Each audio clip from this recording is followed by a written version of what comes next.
It's fairly easy to love your country when everything is going well, and when you're enjoying all of the blessings of liberty and opportunity. It becomes a little more difficult to love it enough to volunteer to put everything, including your very life, on the line for it.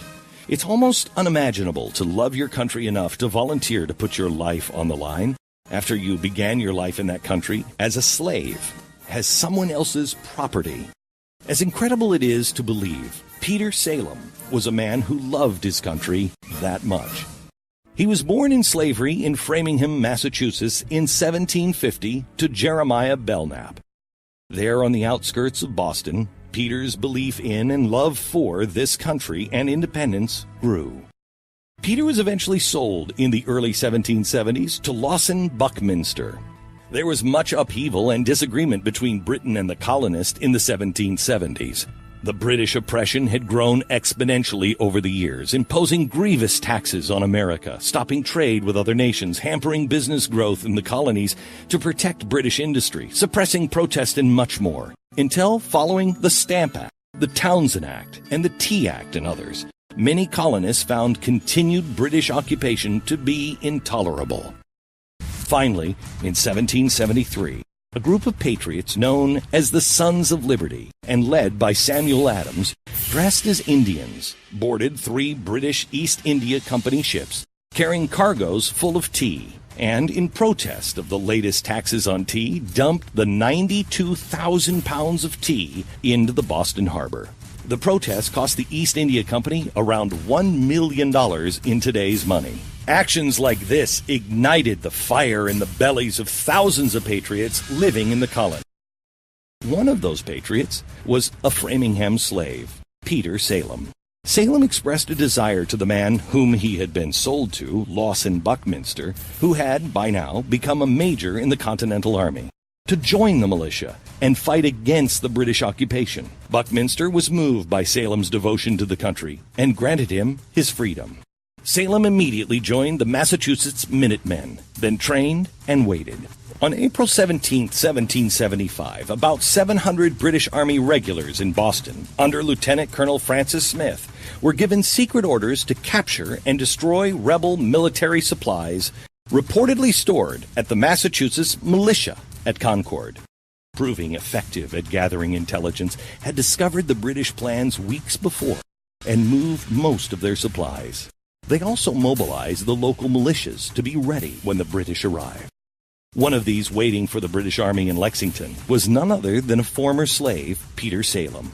The first shots, heard around the world, were fired just as the sun was rising at Lexington. Salem and the rest of the outnumbered and outmanned militiamen retreated to Concord and broke up into 7 groups of 100 each to search for the weapons. Meanwhile, more militiamen joined the fight, and about 400 of them engaged 100 British at the North Bridge in Concord. There were casualties on both sides, and the British began a strategic retreat back to Boston, being attacked and besieged all the way back to Charlestown. Peter Salem wasn't done with his service to the country. On June 17, 1775, Salem was part of the battle at Bunker Hill, when the British forces under the command of Major Pitcairn came charging up Breed's Hill towards the colonial fortification. Major Pitcairn demanded that the colonialists surrender. Peter Salem aimed, fired, and answered the Major's demand with a single shot from his musket that killed him. In the chaos that followed, the Americans were able to take the field. The British fought back repeatedly, and eventually the American militia ran out of ammunition, and the British took the hill. However, because of his conduct, Salem's fellow soldiers took up a collection for him following his action at Bunker Hill. Later, Peter Salem was honored by a visit to meet General George Washington. In 1777, Salem served at the Battle of Saratoga, where the American forces routed and defeated the British Army. It became one of the most decisive battles of the Revolutionary War. After the war, one of our great founding patriots, who also happened to be black and a former slave, Peter Salem, a war hero, lived out his life in Massachusetts as a cane weaver. He is one of those founders that seems to have been erased from history. Would it make a difference in the lives of young African Americans to know about the incredible bravery and heroism of this former slave? To know how much he loved and valued this country and the freedom it did provide? Sadly, Peter Salem died in a public poorhouse in 1816 at the age of 66.